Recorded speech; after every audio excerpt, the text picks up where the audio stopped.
questions that are being asked, I'd like to mostly address, so this is my preference, is questions that affect how you walk. Questions about living this out.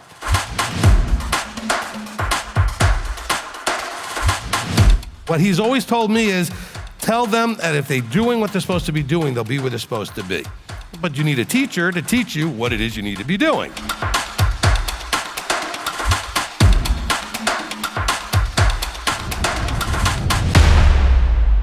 All right, good question, Teresa, I appreciate that. All right, Kathy.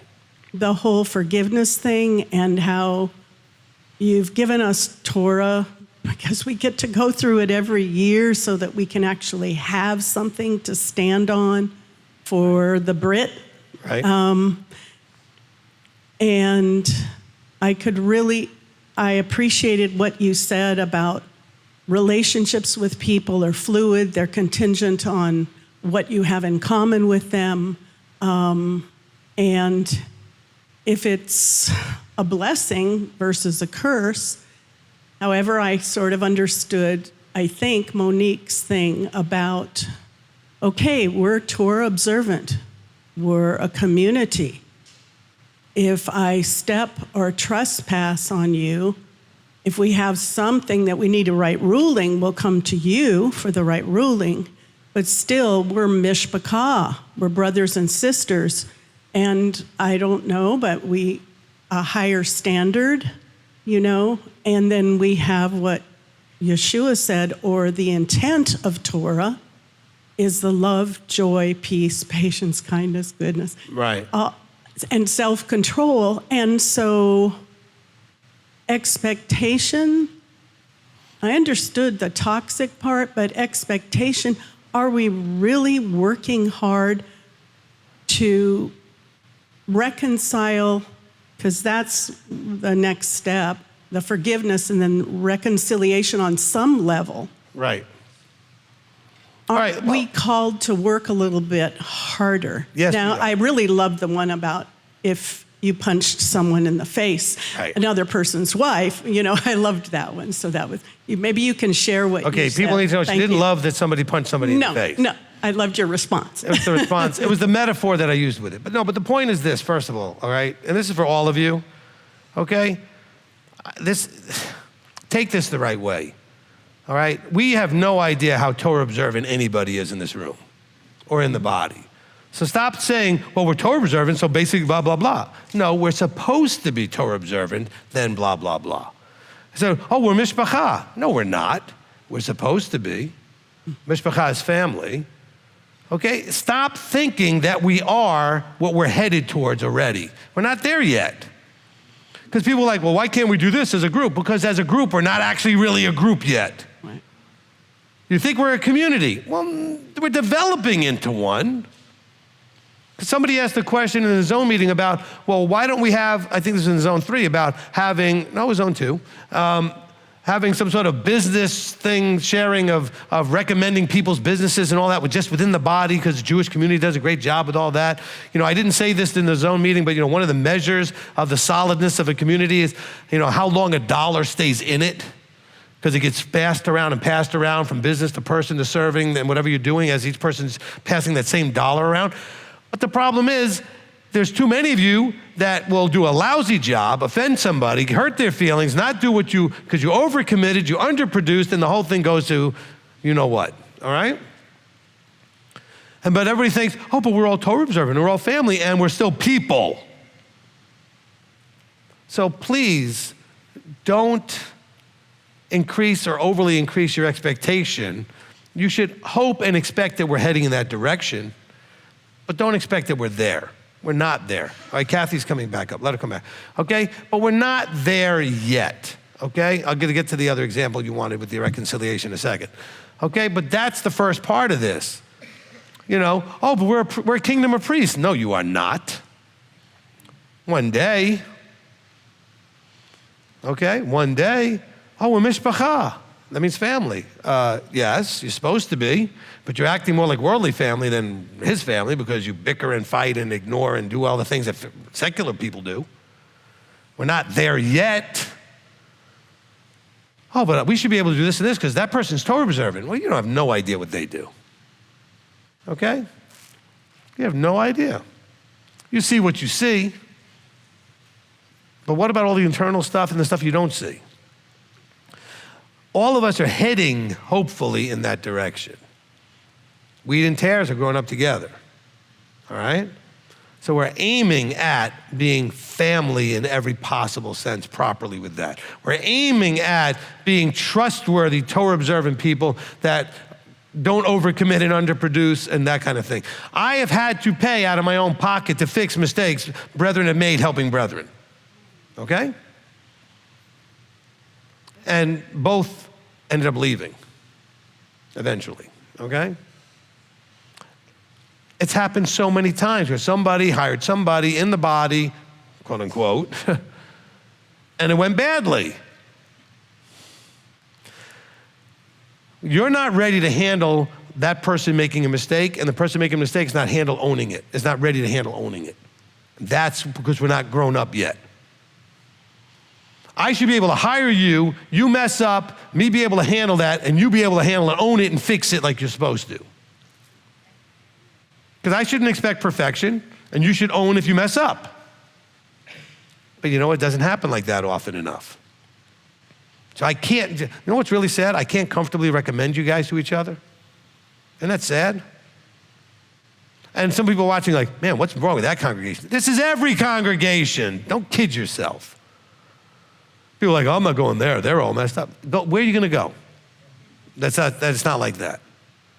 At least here you got the right structure and you got the right teaching. But the thing is, it's still full of people. This room is full of human beings who are all making their growth and attempts in the right direction at different speeds, okay? With different levels of commitment and different levels of seriousness, okay? I don't know who's who. I can make observations and get a sense of some things sometimes. But it's sad that I can't just recommend, well, oh, you need this done? Oh, this is the guy you go to. What's funny is I've got outside people that I very comfortably could recommend to you. Because I know A, they'll do a good job, and B, if they don't, they'll fix it because they want more of my business. They're not gonna get their feelings hurt, and neither will you if they mess up. Oh, but when it's a brother or a sister in the group, oh, the feelings get lit up. And now we got a real problem that needs reconciliation and restoration. And this happens all the time. And it should not. You know, when Paul says things, you know, I've heard that there's divisions among you. This should not be. Well, I've heard there's nonsense like this going on. It should not be. But it is. Okay? So now to what Kathy was saying. So forgiveness. Go back and listen to the teaching, right? Forgiveness is required all the time, every situation, which is you letting go of all negative feelings about what happened. Otherwise, you get what's called a root of bitterness. And that will eat you and kill you. It'll eat you up. And it'll ruin that relationship and all other relationships because you'll have that bitterness, it'll spill over into everything. Now, you have an option after you forgive them to potentially reconcile or restore the relationship. Now, reconciliation means you can reconcile, we're okay with each other, doesn't mean the relationship gets fully restored. That's the fullest level of it, right? Then it gets restored. But you know what? Sometimes things happen that are not restorable. And you can forgive it, and you can even reconcile and say, look, I know you truly repented, I forgive you, I just don't want to go back to where we were. I don't want to put myself back there. I don't feel that way about you anymore. That happens. It's kind of like I use the example. You know, if your husband popped you in the face, he could really repent and plan never to do that to anybody ever again, and you could fully forgive him, and you still might not want to be back in that relationship because there was a breach that's not reconcilable or restorable. And I use the example on a much lighter note, okay? It's not, because somebody said, well, shouldn't we all in the body always reconcile, always restore? I don't know how much experience you have, or I guess you're just not paying attention, but you know, if you're 50 plus, 40 plus, maybe even 30 plus, I promise you got friends that you had when you were 15 and 10 that you don't have anymore. And it's not just because they did something or you did something. Relationship is synergy. It's having things that you have in agreement, right? Two can't walk together unless they're in agreement. At some point, you realize you don't have enough agreement. You may figure that out when someone pops you in the face. I'm just saying. Because maybe they're sorry and will never do it again, but do they respect you? Because they clearly didn't to pop you in the face. So maybe you just decide, look, I really believe you'll never do it again. I really believe you're sorry. I'm not putting myself back in that position. We're reconciled. I'm not angry at you. We could still have a phone call every now and then, or whatever it is. If you're willing to reconcile, we are not restoring. That may be what your choice might be.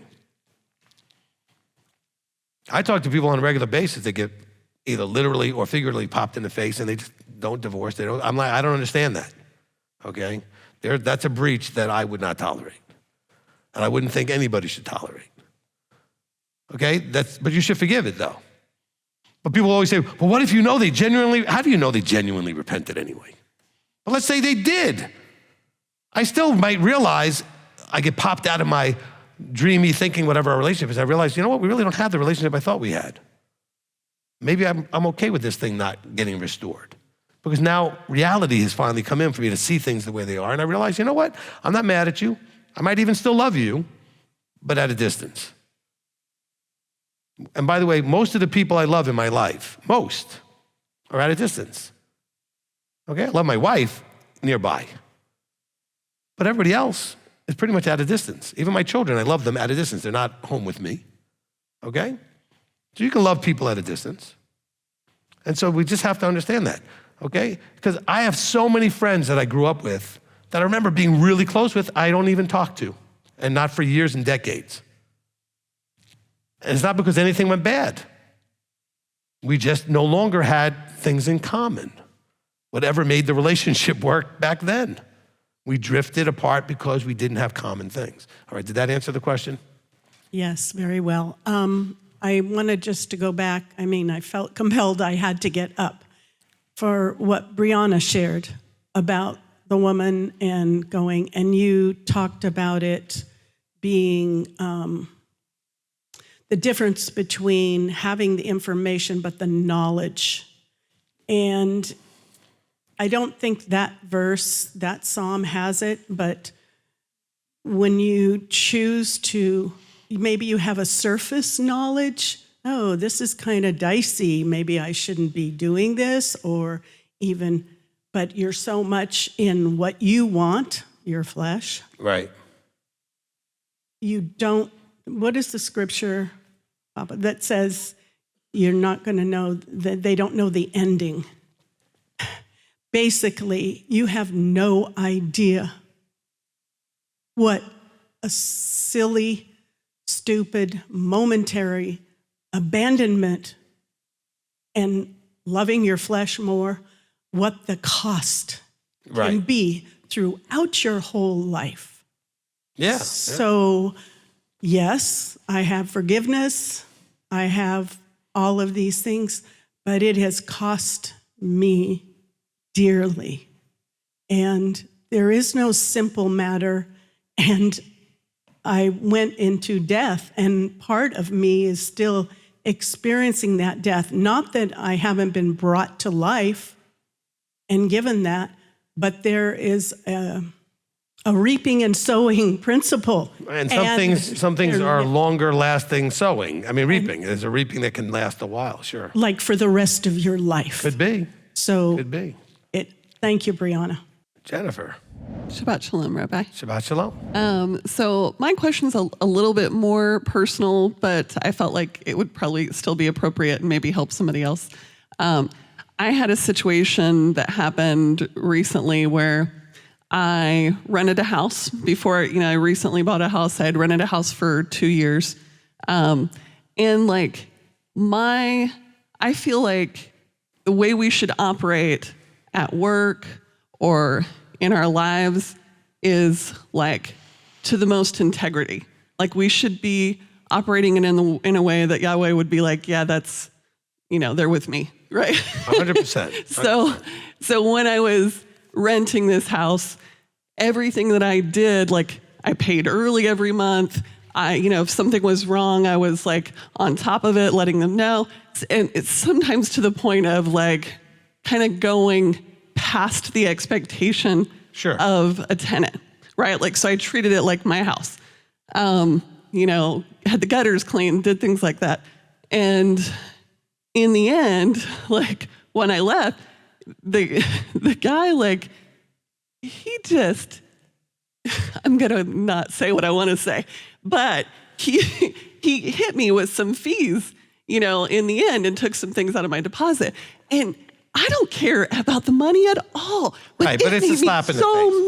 mad. Right, it's a slap in the face. I felt like, I felt Slap like in the face. I had really operated in, like, even my neighbor was like, you know, in the end, for the last month I lived there was people coming in and out and working on stuff while I'm working from home. There's people working in the house. And I was just like, no, it's okay. I understand. They got to get the house Right. ready to sell it and whatever. And I felt like I was very accommodating and operated in integrity. And in the end, kind of got screwed. And so No. No? No, because it appeared in the end that you got screwed. But I know your story, and I know the blessings that came later. Yeah. Okay, and I'm sure whatever he reaped, he's going to reap on his own. But Yes. you had other things work out, I think, because of the integrity. Yeah. See, so well, don't. that is yeah, true. listen, That is don't, true. That is true. You got the short end of the stick temporarily in that situation. Okay? Yeah. But ultimately, Abba will balance things out properly because he appreciated what you did. Okay. I appreciate that. That is true. And I'm not just saying that as a guess. I know what's happened to you since then. Yes. So I know that that's played out. Yes. No, that is true. And I do absolutely believe that, like, we reap what we sow, right? So I know that he will get what he sows as well. But I think so. It's not so much about, like I said, it's not about the money, you know. No. It's more about, like, should I have handled myself differently in No. that situation? No, hold on. No. Okay. Let me make an important point. Okay, and you can ask my wife. She will tell you that I'm not just saying this because it sounds impressive out here.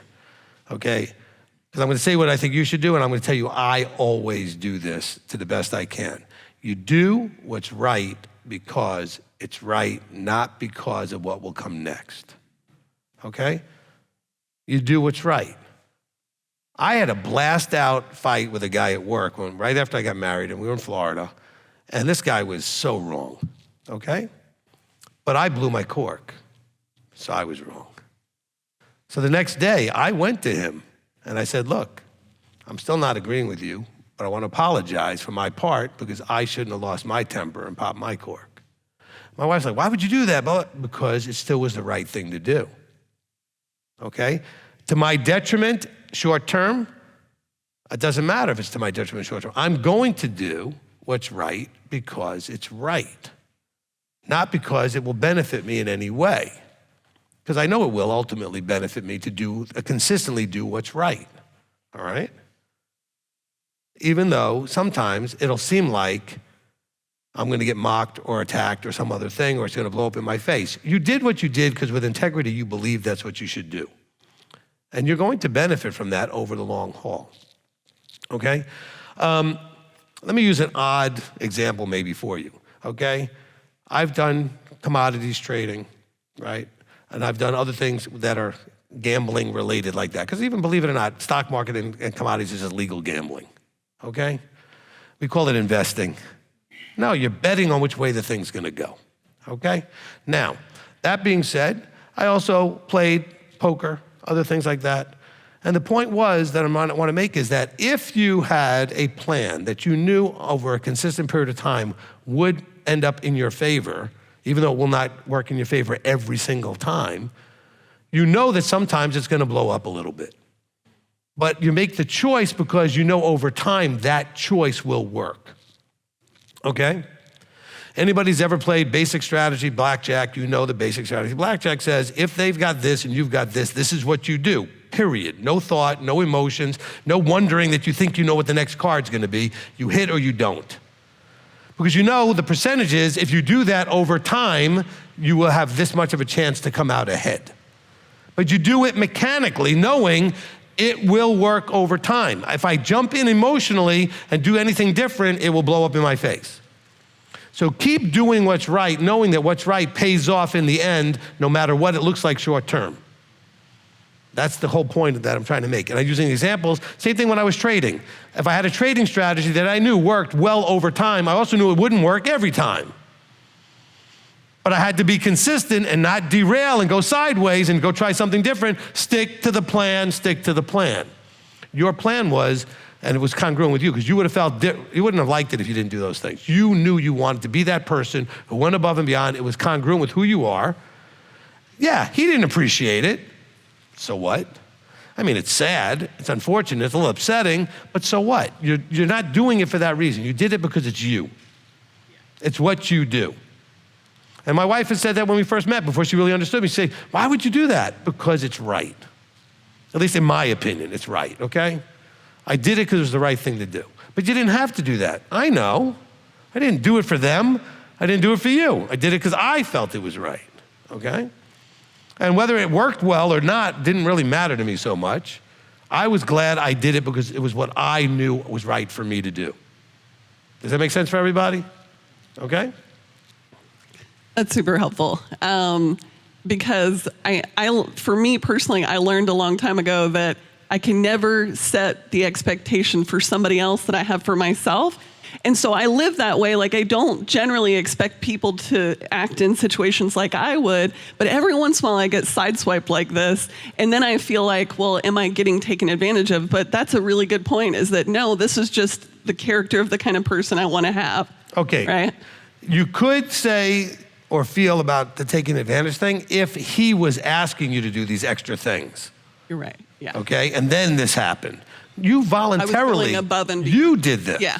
So then you can't, there's no taking advantage. He didn't ask you to do it. Yeah, you're right. You did it because it's you. Yeah, that's true. So I'm proud of you for that. Anybody that goes above and beyond, I'm proud of you. That's what you should be doing, right? Yeah. It will not always yield an immediate fruit. Well, actually it will. You'll feel good. While you were doing it, you felt good. Yeah. He didn't appreciate it as much as you would have liked. Well, sometimes you have a business person you deal with who acts kind of in a jerkish way and doesn't appreciate, takes advantage or whatever it is. Okay, I've had lots of those things happen. But you know what? It doesn't change me. I'm still going to keep doing what I believe is me, is right, is congruent, because I know ultimately that will yield the fruit that I need, okay? Amen? So now I got to decide what to do with you. So you're zone 3, but you're here in zone 1, and I see how you're trying to be. Mr. Simon Gibbs. Okay, no. If you're visiting and we happen to be doing the local zone 1, you're also welcome to step up. So here's Mr. Simon Gibbs from zone 3, who's actually now today in zone 1. All right. Oh, thank you. So I've got a question about the men, and how do us men hold each other accountable in a right way? Because I know it can be taken the wrong way. And I'm reminded of a parable that might be slightly out of context. But, to one he gave 10 shifts, and to one he gave 5 shifts, and to the one that he gave 1 or none, you wicked servant. And I'm just wondering how us men should actually hold each other accountable in a way that's not disrespectful, in a way that's actually going to build each other up to go, hey, brother, maybe you could do more, maybe you could come and help without overstepping the mark. All right. I think I've addressed this in lots of different ways in the past that you might not have been here for that. Okay, the idea of accountability has with it the idea of correction, right? And correction comes only out of relationship. So you can't just say, how can we as men, hold each other accountable? Well, we can only if we develop an appropriate relationship where there's an expectation of you holding me or me holding you accountable. You can't just go over to someone and think I'm being an accountability person for them if you've not had that agreement, okay? So as men, we should develop enough of a relationship with other men where we can then agree to hold each other accountable. But now we're in an agreement to do that. So no correction can come properly out of nothing. It has to come out of relationship where the expectation is that you would do that and I would do that with you, and we're okay with that. We approve of it. Does that make sense? Okay? So the answer is you must develop relationships in which accountability can be a part. All right, good. Tommy. Yeah, I know I don't get up here much, but This is Tommy, who makes sure that as quickly as I produce something, it shows up on the website. So like earlier today, I finished with Rebbetzin to make sure that Parsha thing was right. And I asked him, hey, if I get it to you, how fast can it be up? He says, I don't know, it depends on this and that. Then I come by later, he goes, it's there. I'm like, that's Tommy, okay? yeah, I've always got my laptop in my bag, so yeah. He's quick. If I want something done and I give it to him, it's done almost as fast as I gave it to him. All right, thank you, Tommy. Yeah. I get up here more, but I'm usually stuck behind the switch, so yeah. I just wanted to ask it's kind of a general question, I guess. A lot of times in the zone meetings we have and in the prayer and praise requests, I'll hear people, and it kind of touches me, and I'm like, really? But I hear people say, like, Yahweh blessed me with this job, and, stuff like, or a car, or stuff like that, kind of worldly stuff. And part of me is like, is that really something that Yahweh really gave directly, right? Is it more of, did he give you the abilities and the focus to be able to do the things that were necessary to get that, and the counseling from you, for that matter? So I don't know. I guess it's just kind of a thing I have, and I don't know if there's others out there that feel the same way or whatever. But it's okay. Yeah. Look, I have issue with that too, and I've said it before. Okay, we go under the understanding of causing and allowing, which is what Yahweh does, right? He causes or allows. And so I don't think that to jump to the conclusion that something was from him and was a blessing is necessarily a good idea until we have 20/20 hindsight after it's actually played out. Because I've had lots of people tell me, oh, this job was such a blessing, only to have it blow up 2 weeks later, okay? But you wanted to believe, and that's from the Christian mindset, where everything good is from him and everything bad is from the enemy, and it's not. Look, some things just happen, okay? A lot of stuff that happens is because you were prepared when the opportunity showed up and it lined up. I mean, that just happens sometimes. Things just line up. You needed a car, somebody ended up with a car opportunity that you needed, and it just happened to line up perfectly at that same time when you needed it, et cetera, et cetera. However, you may look back later and realize there was some provision there. Even if it was just allowing it, he allowed it because he knew I needed it, and it played out the way it did. But I'd be very reluctant, to go and say, well, Abba did this or Abba did that, when he might not have. And then one of the examples I used, we used to have a guy that was part of the group. He held the title rabbi. I don't know where he got it from, but he was called rabbi. And he was part of the original starting up of m.t.o.i a little bit. And he was in a part of Tennessee that there was nobody. And he said the Father moved him there. And I said, oh, really? That's exciting. How long you been there? 3 years. How many people in your congregation? Mostly just me and my wife. I'm not so sure Abba moved you there. Oh no, he moved me here. Where's the fruit? Okay? You've had a congregation for 3 years, it's mostly just you and your wife every week. So maybe he didn't move you there. Maybe you moved you there. Okay? It's so hard to know sometimes that inclination, that pulling or pushing or thought that comes in your head, if it's his, yours, or the enemy's, okay? That's where counsel would help. Of course, he made these decisions before he ever knew me, and actually even afterwards, he never would have listened to me anyway. So it doesn't really matter, okay? However, you know what? He is one of the reasons why Rabbi Tom is here, because he introduced Rabbi Tom to me. That was part of his job, was to be the messenger to connect the dots, and then he left. So you see how that could work? He found me, told Rabbi Tom all about me. Rabbi Tom checked me out, and he was very pushy about getting Rabbi Tom to kind of connect with me, and then he left. Rabbi Tom stayed because he was used as the conduit for that. But be careful when we say something, well, Abba gave me this and Abba gave me that. Well, let's wait and see how it plays out. At the moment, it seems like a blessing. Well, good. Let that be what it is. It may be a blessing he just allowed. It had nothing to do with it, but he said, okay, that'll work for right now. I'll let them have that. All right? Does that kind of work, Tommy? Yeah, that works really well. Thank you for that answer. You're welcome. it kind of brought up for me like a situation where we were in Memphis for most of our lives, and which is on the other side of the state.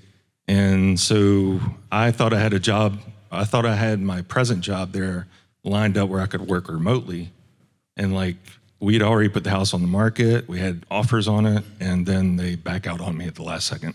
And of course, my first instinct was a panic. I was like, okay, I'm the sole provider, and now I'm potentially out of a job and moving across the state, and got a sick wife on top of it that I need to provide for. So, but then I talked to you, counseled with you, and you offered. You just said, hey, if you need something in the meantime, you could do something for me, and then I got the really hitting hard with the resumes and getting out there and connecting, and I actually had 2 offers for jobs to pick from, and ended up with the one I'm at now.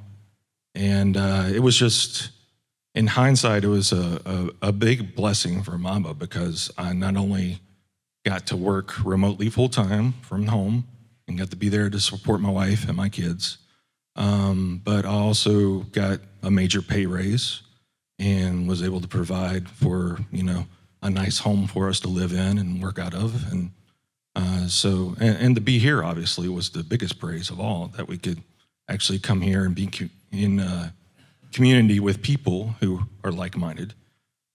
So it was just a big blessing, and but I waited until everything worked out, and now I'm praising Abba for that and saying thank you. So Right, but also notice the connections. Well, you guys can clap for that. Notice the connection, though, between something went sideways. He was going to panic, but he got counsel. Right. The counsel gave him reassurance.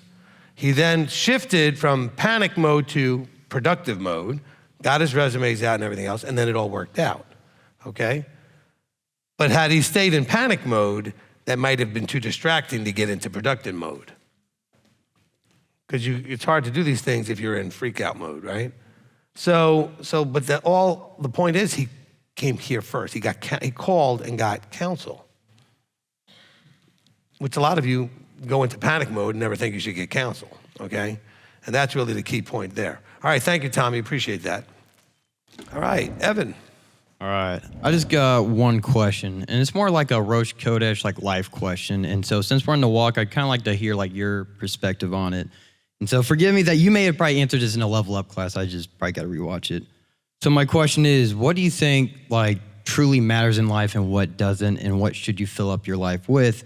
Because for the past like months, you have been consistently saying things like life is short and it goes by really quick, and that if you're 40, 60 is going to be here before you know it, and that you don't know how much you have left. And you said this 2 days ago, as well as like multiple times. You would say, where was it?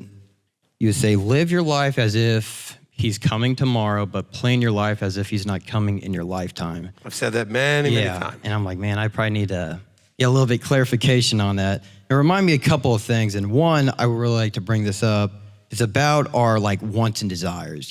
We all have it. I have it, you have it, Brian has it. Everyone has wants and desires, and it could have positive effects on it as well as really negative effects. So we could have bitterness, have anger, frustration. We don't look at life the right way, or even the vertical the right way. And I'm incredibly guilty of that, and I don't know how to look at our wants and desires sometimes in the right way, Okay. the right expectation. But hold on, there's more. There's more. I don't like when you interrupt me. It messes up my flow. That's why I like to see. But also, there's like a structured like list to it. So people say you just need God, fitness, and health, family, and that's really about it. And when you listen to like Tony Robbins, Dean Graziosi, and Jim Rohn, all that stuff, there's like a little bit more to it for a fulfilled life. And people say you need to live at, I think it says the highest vibration. I don't know what that means. Seeking happiness and finding peace. Some say you should always be in uncomfortable every day, seek discomfort. You need to get rich, or in fact, don't worry about that. Don't build store your treasures down here, do it from the above, and all that stuff. Right. I could go on. Right. So I just was wondering, what do you think truly matters in life, and what doesn't? What should we like fill up our life with? what are things that we need to establish and do where we could live a fulfilled life, but also not live a life with like regret, like, man, I wish I did that, or I wish I didn't do that, or I was focused on something that I thought mattered and ended up like, I guess it didn't matter. So that's my question. All right. Very good. So what matters the most is football and pizza. That was it. Okay. All right, look. First of all, the guys you mentioned, they talk about the concepts to apply to. They don't talk about what should be your priorities. Okay, Jim Rohn and Dean Graziosi and Tony Robbins and all the rest of the guys, I can name like 16 more, all right? Look, the bottom line is, let's kind of flesh out what you want to know. First of all, living your life, okay, live it like this is it. Like live it, like make every day as productive and functional as you can. But it really depends on where you are, okay? If you're single, that's a little bit different than if you're married. It's a little bit different than if you have children. I mean, there are things that are important priorities based on where you are at that moment, all right? Because if you're married, don't waste any time that your spouse is gonna be like, you miss out that time. That doesn't mean spend all your time with your spouse and don't do anything, but just make sure you're getting all that in the best way you can. If you have children, don't miss out on those times you could have with those children. Give the amount of time that's necessary, okay? Now, first of all, the desires thing that you talked about, okay, and Evan's sitting over there, so I'm looking that way. All right, so the desires thing that you're talking about, we all have them, yes. But you know, I've heard some little phrases that like idiomatic phrases like, the dog in the hunt doesn't know it has fleas, okay? Or the rhino that's charging doesn't care that it's brushing up against broken trees and everything else and brush and all that. Doesn't even pay any attention to any of that because it's aimed at something, okay? So the frustrations and all the other things in life are much easier to handle if you're so busy in the now, focusing on where you're going. Not frustrated with where you've been, not frustrated that you're not there yet, just focused on now, okay? So what these guys talk about is having, Tony likes to call it passion, live with passion, Tony Robbins, right? The whole thing is you have to have something to be passionate about. I want you to be passionate about your family. I want you to be passionate about your productivity to provide for your family. I want you to be passionate about keeping them safe. I want you to be passionate about your vertical relationship. I want you to be passionate about your health. All those things matter, and they're all part of the synergy of the whole deal. It's not like this is it or that is it. It's all part of it, all right? But anything negative that's going on is simply going to distract you, potentially short-term derail you from what you're doing and where you're going. Now, that way you're maximizing every day. You should understand, well, let me just address that higher energy thing first. The highest level of energetics that you can have in your life, or believe it or not, the fruit of the Spirit has that, okay? These are high vibrational things when you're in love, joy, peace, okay? Very low vibration is things like anger and loathing, and I can't, there's ones that are at the very, very bottom, okay? And so they claim that this is actually a vibrational thought that then affects your whole system. And that draws you down. So seeking that highest vibration would be these things that, believe it or not, are like the fruit of the Spirit. Because at the top of that list are things like love, joy, peace, etc. Isn't that interesting? All right?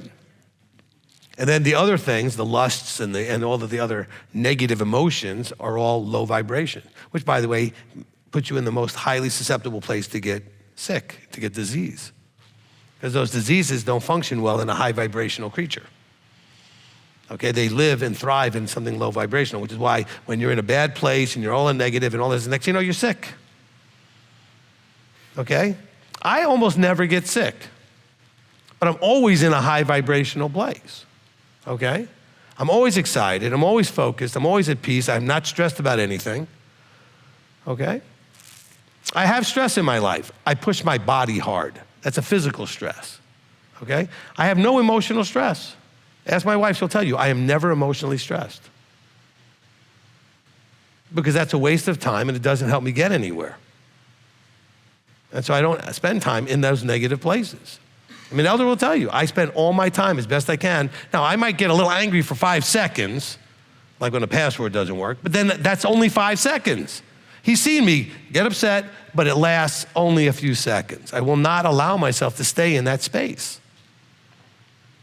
But I've been doing that for my whole life. I don't remember when I started, but I did start very young, listening to guys like Tony Robbins and Jim Rohn. Graziosi wasn't doing it yet, okay? All right? But there was a lot of these guys that were doing it that I was listening to. And I can name a bunch more. But that's what you need to understand, Evan, okay? You got to think about, okay, this is where I am. Where do I want to go? Well, part of where you want to go is you want to be married, you want to have children, whatever it is. So be spending all your energy preparing for that. Because when you get there, you're going to want to be able to provide, protect, and those kind of things. So if anybody's single and they're wanting to not be single anymore, don't go looking for a spouse. Become the best possible catch for a spouse. Because why would Abba provide you with somebody you can't do your role in?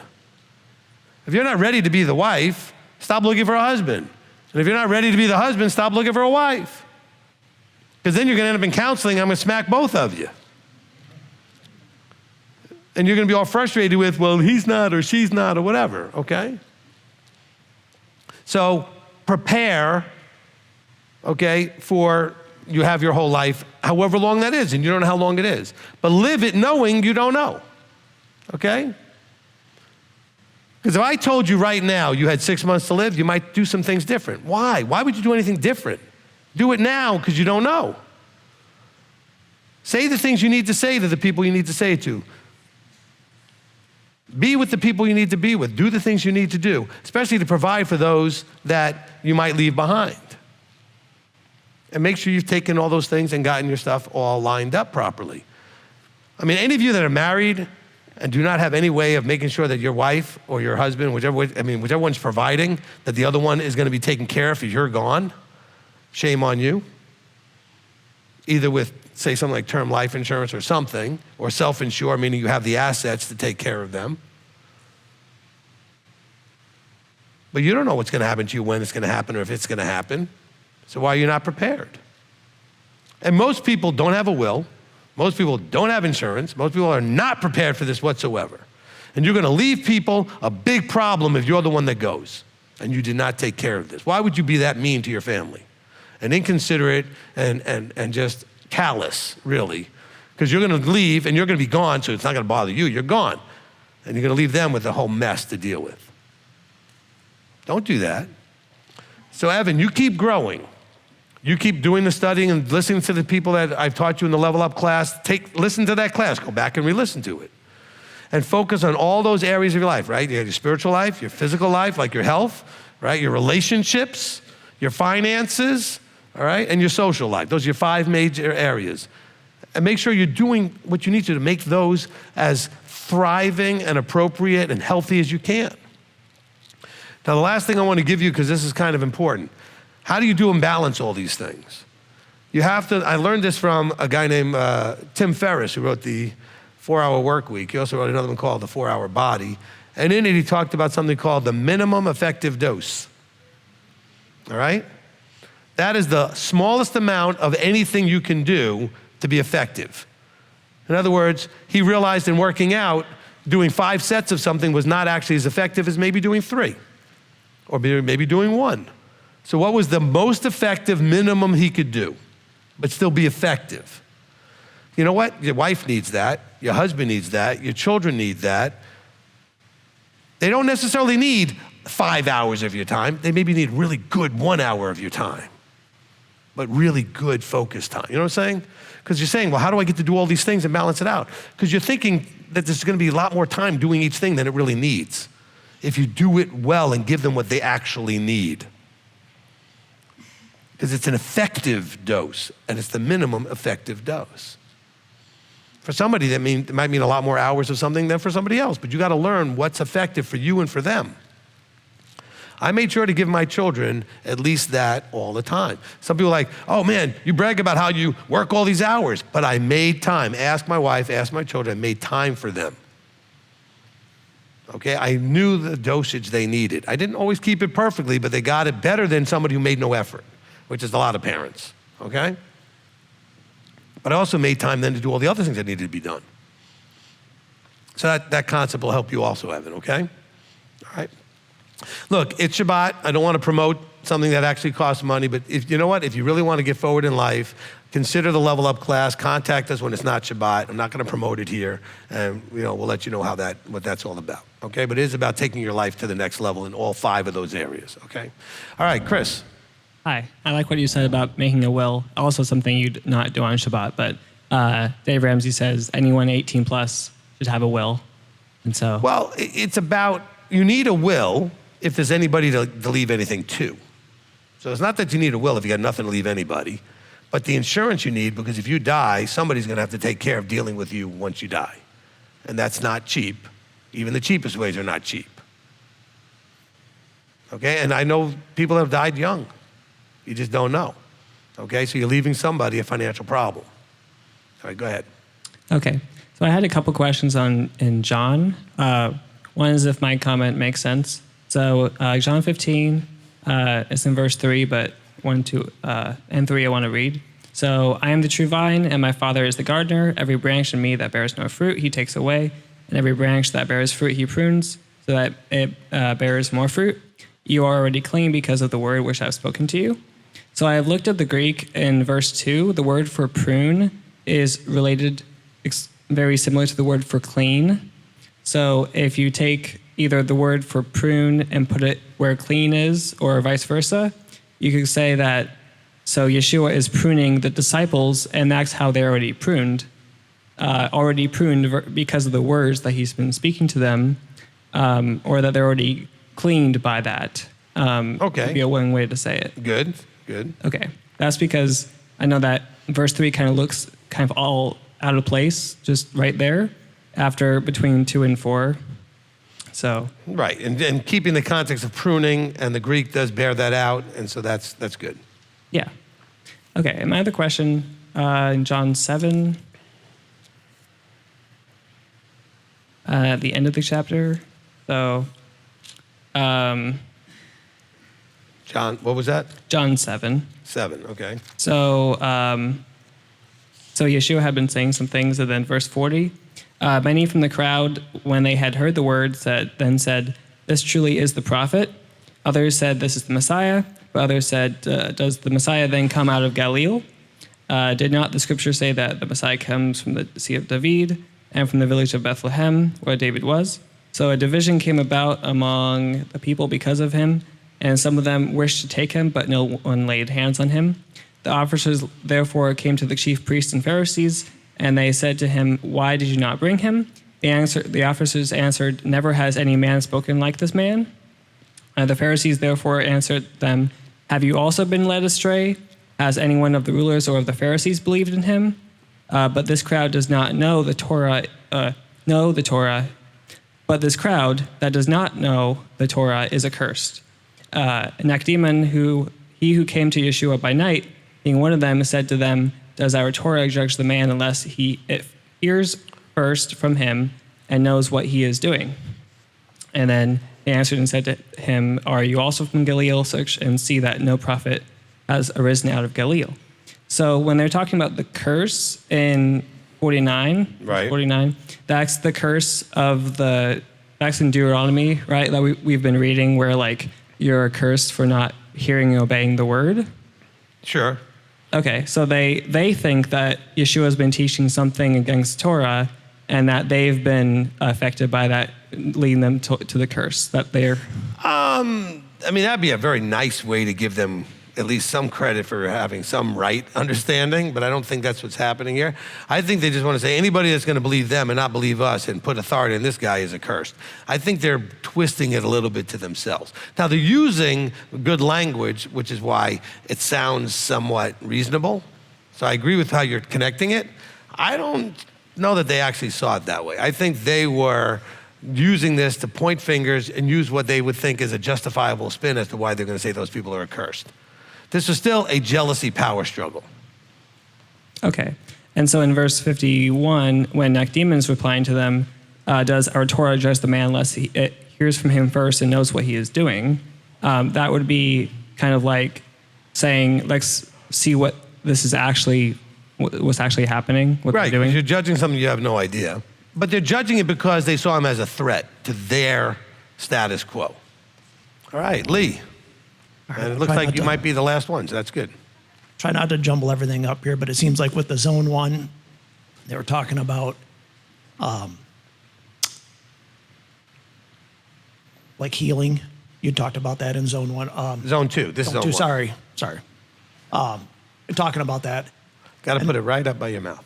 And I guess I struggle a little bit with like getting my mind right with trust, faith, and how all that works together, Right. as far as and m.t.o.i being in that, knowing that if I'm doing what I'm supposed to be doing, and I know that he wants to bless if you're doing what you're supposed to be doing, having m.t.o.i in that, knowing that it's all going to work out to the best for me, whether I see it there or not, like what's happening right in front of me or not.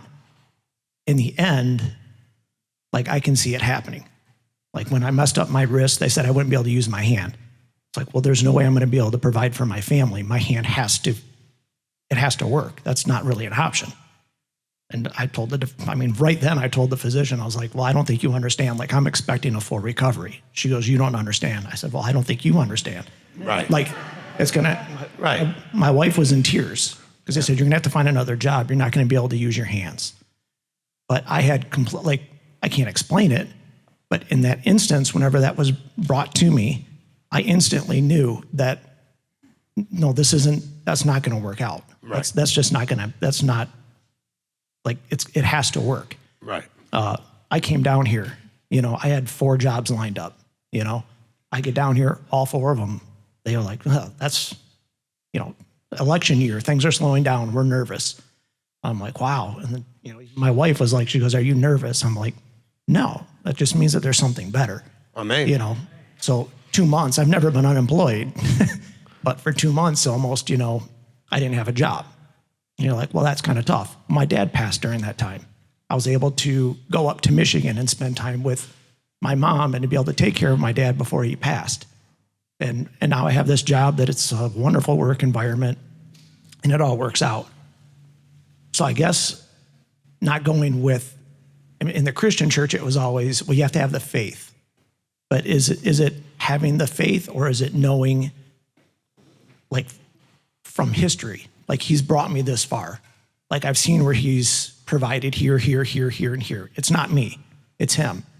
And I fully recognize that. The abilities, what I do right now, I have no training in what I do, but I'm one of the top of my field. Right. It just came to me. I just didn't wake up one time and say, hey, I'm going to tear a diesel engine apart and I know what I'm doing. I believe fully that came from him to provide for my family. Right. This was his needs for me. He said, hey, this is what I'm going to give you. You're talking about your talents. This is what I'm going to give you to be able to provide. Right. Is that like, am I like in a fairyland or? No, I think you've got two different scenarios, okay? So on the one scenario, we'll lose the second one first, okay? The one scenario, you came down here, you didn't find the work, you had work that you had, but it didn't play out, and you were not worried about it. You had confidence it would play out, okay? And I think that's where faith comes in, and accepting with emunah that, hey, I'm doing what I'm doing, I really believe I'm supposed to be here, and it will work out. Not that I'm just going to sit back and do nothing, but now you also can see that he allowed that you had space now to go do things. So now 2020, you look back going, oh, my hindsight shows I wouldn't have been able to be there for mom. I wouldn't have been able to be there for dad. I wouldn't have been able to do some of these things had I had the job. So there was a plan that I didn't see while it was happening that I can see now. Now, I think the other scenario is something I've experienced, so I want to be careful that you guys are not reading too much into this, okay? When all of you may have this at times in your life where you just know, okay? That's what happened with your hand. It wasn't just like I need it. You just knew this was going to work, all right? I just knew Rabbi Tom was going to survive his surgery, okay? This is a couple years back. I don't know how I knew. I just knew. That's not going to happen. You're not going to have a problem. It was a life-threatening thing, okay? And it wasn't me trying to give him just positive thoughts. I knew. I don't know how I knew. But I don't want you to think just if you act like Lee did, that, well, because you need your hand, you need something, that it's just going to heal. But he had this, he just knew, all right? It wasn't just he needed it. He's like, you don't understand. I need this. It's going to heal. And so you have some moments, I don't get them often, where you just know. And so that can happen to you. But understand, it's not just like, for example, the same as the job. That's why I see they're different, okay? He knew things would work out when he came down, even though the jobs fell apart, and he didn't worry about it. There's a difference between that and a miraculous healing. There's nothing miraculous about finding a job, okay? But having a miraculous healing because he just knew he was meant to make do the work of the diesel engine work that he does, and he needs his hands to do that, okay? Now, some of you may have something that you do and it gets taken away from you, even though you have certain physical needs to be able to do that, and it doesn't get restored to you. So I don't want you to say, well, it worked for him, so why wouldn't Abba do it for me? I don't know why Abba did it for him, but I can hear in his voice, I know that feeling when you just know, okay? And you just know. And so that's a little different, right? I just want Lee so you know. That may happen occasionally where you just know. Other times you might not know, but you're not worried about it. I think the job was you didn't know, but you weren't worried about it. It would work out. The hand, you just knew. It was going to, you said, you don't understand. This is going to recover because I need it. It's going to happen. And I just know. But no, you don't understand, Mr. Blue. It's not going to happen that way. That's what you think. That's fine, but I know. And he will give you that sometimes. Not everybody, and maybe none of you, not everyone you feel, not everyone experiences that. But I know people that have experienced that, where somehow, against all whatever, you just know, all right? And that does happen to some people sometimes. It happened to me a very small amount of times in my life where something was supposed to happen that I knew wouldn't happen, and I just said, no, it's not happening. But I didn't say it like, because I prayed about it and this, I don't know how I knew, I just knew. I said, it's not happening, okay? And so, when Rabbi Tom had called me up and he was like, listen, I don't know what's gonna happen here. This is life-threatening and I'm not healthy and my wife and this, I said, listen, you're gonna be fine. He's not done with you. You got stuff to do. It's all gonna be, and he looked at me like, how do you know? I don't know, I just know. Of course, other times he's called me before he had surgery, I didn't say that. And I didn't want him to get nervous. I said, but I didn't know. Because he didn't give me that time. He gave it to me that first time.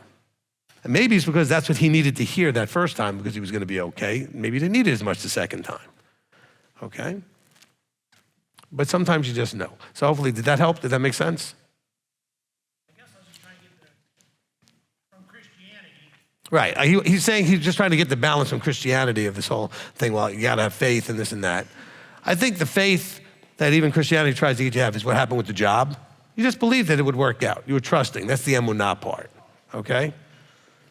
Nobody did a special prayer or laid hands or did any of that special thing. Same thing with your hand. That was just, you believed, you knew that you were meant to take care of your family this way with your hands, and somehow he gave you the clarity that it would work. He gave that to you, so you had the peace, okay? I don't know that he would give that to you if you didn't have the faith on top of that first, right? Or initially first. You believed he could do it, even though you were told no. But you knew it could happen. Matter of fact, you knew it would happen. And hopefully that can help some of you that maybe have had those clear moments that you just knew that you knew and it played out exactly and you didn't know why, but you just knew, okay? And so that's one of those things I want to throw out there. So thank you for sharing that, okay? All right, that brings us right to about 5:30, so that's good. So I hope this zone one was good.